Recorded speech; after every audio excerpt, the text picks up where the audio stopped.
your audience, and I've become in contact with this more and more in the last couple of months as the build-up for this record. And believe me, boys, it was an elongated and fantastic build-up, perfectly handled, you know. But it was just whipping your fans into a frenzy, and they are a passionate bunch.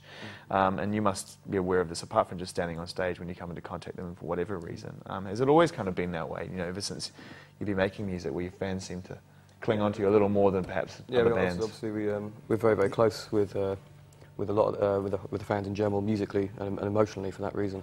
And we've always felt very strong because of that. From the very beginning, we've always had a very strong fan base, which has made us feel like, in some ways, a little bit apart from the media game. You know, that a lot of fans. I think they do too. I think they feel like being a fan of yours sets them apart from the playground or. And in some ways, yeah, in some ways, the fans, I think they know us. They know me, certainly, in ways that other people don't, you know. Yeah, certainly there's very, very personal things on the albums, and I think that when you meet people that really love it, it really touches them, you can't help but feel very close to those people, because there's something in this that you have something in common with. But, you know, you must come across some hilarious things online that people write as well, and, you know, the investigation into your life, and because people really find your lyrics absolutely fascinating, I think, you know, and the music and what you put into it. So it becomes not about the songs as much sometimes as what I've read. It becomes about the motivation of the person itself, like you guys. Like, there's some very passionate people out there that, you know, can game face, Dom, game face. Get into the realms of what you might call stalkerish. No. It was actually worse in the early days. I think it's much more. There seems to be much more. A lot of fans really friendly these days, very, very chatty and friendly. You know, in the early days it was a bit more like crazy girls, you know, doing crazy things, you know, which was nothing wrong with that, but no, there's crazy mothers now, crazy women. Yeah, it's your tipping point, gentlemen. It's maturing. Yeah. The crowd's maturing. Yeah, the audience is getting older. They're maturing with you. Nothing wrong with that. No, you know, I think that all different types of people are fans of Muse, and it's always been a very mixed audience as well. That's always nice. You see all age groups and all types of people in our concerts. Which is, it's been nice. It's definitely felt like, you know, the music's certainly touched some people in a very deep way, you know, and it's never really been like the music's never been like taken on with from a mediocre position. I mean, people have either, you know, hated it or loved it deeply. You must feel really privileged to be in a position to be one of those bands, because so many bands just make records and they get through and they do fine, but you're one of those bands that provoke that reaction, and you know. Yeah, it's great. Yeah, and I think it's definitely it keeps us going. You know, I think I'm surprised how we've managed to sort of not totally reinvent ourselves, but certainly make music which is still relevant to ourselves. You know, and it doesn't. You're not repeating ourselves from the past. You know, and I think that the having that fan base out there is one of those things that really, you know, you feel in some way that you've got to keep it going, you know. Let's talk about some of the other things that you've been involved in of late, and amongst the making of the record you've done. No, it was nicely said. I just want to make that mess sound a bit jaded, though. No, it doesn't. You know what? I tell you what, I'll put a contemporary spin on it. You've done well because you can play your asses off. Guitar Hero, you're involved in the Guitar Hero thing. Nice. It's always good. Good to be involved in the gaming world. Yeah, you got to keep up with the modern tricks. Have you played it? Yeah, I had to go on it actually when we were mixing the album. Play yourself? I didn't play with myself, unfortunately, but we couldn't find. I think we bought the wrong one. We bought the World Tour game. Right. Yeah, we didn't have the new one. You're on a new one, aren't you? Apparently, Assassin was on the World Tour game, but we couldn't find it. Yeah, me and Chris couldn't unlock it. Right. Yeah, Chris and Dom were pretty good at it. I was actually okay on the drums, but I found the guitar I wasn't that good at it. We were just rocking out to Living on a Prayer, you know. Yeah, it's great doing some Anyone gives you the opportunity to play Eye of the Tiger as well. There you go, exactly. Yeah, but you've obviously seen your likeness. I haven't seen the. I've only seen the. They sent me like screenshots when they were making the game, which showed me looking pretty buff. Yeah, you look healthy. Yeah, looking very LA, and I'm not sure why that is. But yeah, that was funny. Yeah, it's funny how they do that. But I saw that's the only thing I've seen. I haven't actually seen the game since it's been out. It is actually out now. It's out. Yeah. So I'll have to check it out. It must be amazing for your fans as well to finally get a chance to to play you. It's so weird. But it's weird. I imagine I like it. It's a fun game. It's a great game. Yeah. Well, I'd never played it before, and me and Chris whipped it out in the studio, and it's like just wicked. It is actually. Yeah, that's the first time I've seen it. And you learn so much about music. In the studio. Yeah, that's exactly right. You're playing all these old country classic songs that I sort of recognise. What was that track by? You need to go back and revisit that record, man. Yeah, it's great. Seriously. We met him the other day. We met him the other day. The guitarist the other day. Yeah. Who? Billy Duffy. Yeah. He was doing a gig in New York, and he said hello, and he was a very nice guy. He is cute. I told him I played that riff on guitar. He was quite impressed. Nice. He's a killer player, man. He's written some good riffs. Yep. Yeah, no, definitely. Going out on the road with a couple of bands on the immediate legs of this tour. You're taking a Big Pink out? That's right. They're going to do the UK stuff. And I think Biffy Clyro are going to come and do some stuff in Europe with us. Nice, nice. Difficult. Do you make decision as the band, or you sort of somehow? It's just me, really.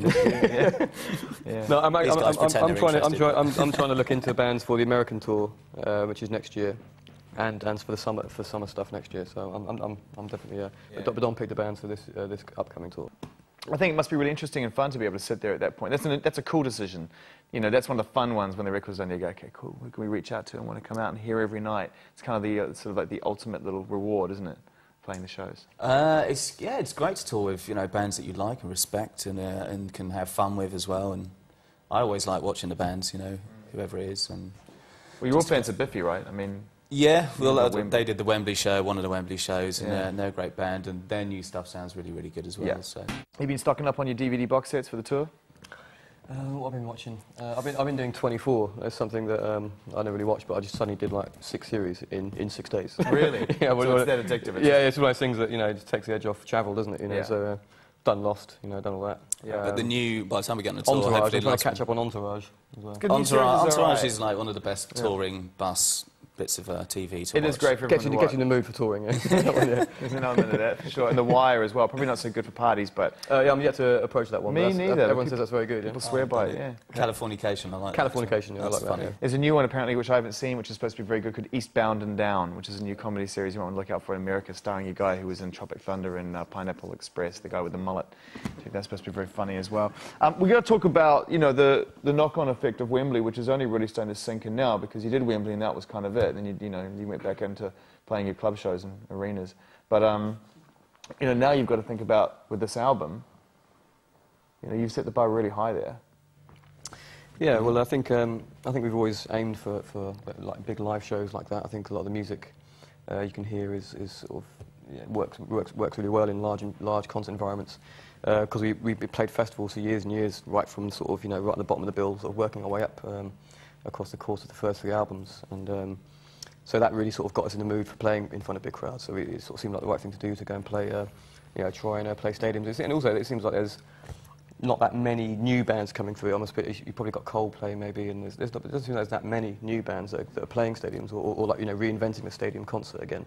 It seems to be always left to U2 to reinvent it every time they do an album, or groups like the Rolling Stones, which obviously have been doing it for ages. And so I think that's another attraction as well, is the idea of a new artist, a new style of music, getting into that kind of venue and having a chance to sort of do it slightly differently. Would you consider doing, touring, depending on how this record goes, obviously, but touring stadiums more like a solid run, as opposed to just a couple of one-offs?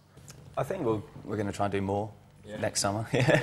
We've got some plans. I mean, it's no big secret, but I'm sure we'll certainly try and do some. We might do a few festivals as well, but we'll see. But we'd definitely like to, do obviously some more in the UK, but certainly a lot more around the rest of the world and around Europe. And I think we can. And it's, I just want that laminate that says Muse World Stadium Tour. It's a good one to have, isn't it? Which I don't know if we'll get away with it next summer, but I think like so, we've always had a lot of ambition to try and achieve those kind of things, and as long as you keep on working at it, it's possible. It brings us, before we get on to Twitter questions, it's important we ask some questions from people who are using the internet in this modern way, especially your audience definitely do that. But we should talk a little bit about the forthcoming arena tour. You obviously can't give too much away till the curtain drops, but it sounds like you've been working a lot on getting this right and making it people expect, an experience from you guys. Yeah. Yeah, I think we may try something a little bit more theatrical. I mean, I love people like Lady Gaga, these kind of performers that just do things which are just... But the beard face? I'm not sure about the beard face. That was funny. Weird, though. I love all that. I think that's brilliant. That red outfit was just insane. That was great. Some of it was great, but I couldn't handle the bit where Jay-Z was performing and they did the cutaways and Beyonce's dancing and grooving and everyone's grooving and she's grooving like a normal person with the beard face. And I was just like, you can't fit in with the beard face. You just got to sit there and look weird. If you've got the beard face, just look weird. Don't be throwing, throw your ones up in the air with the beard face. Take the beard face off. Well, there you go. I want to bring the beard face back. That's kind of what... You've got to learn to grow one first, Mac, because this thing is getting there. But you've got serious work to do on them. Yeah, absolutely. But but I think... Yeah, bringing in a couple of theatrical elements. It might be a bit risky, but I wouldn't mind trying something out like that. Bringing in a couple of actors.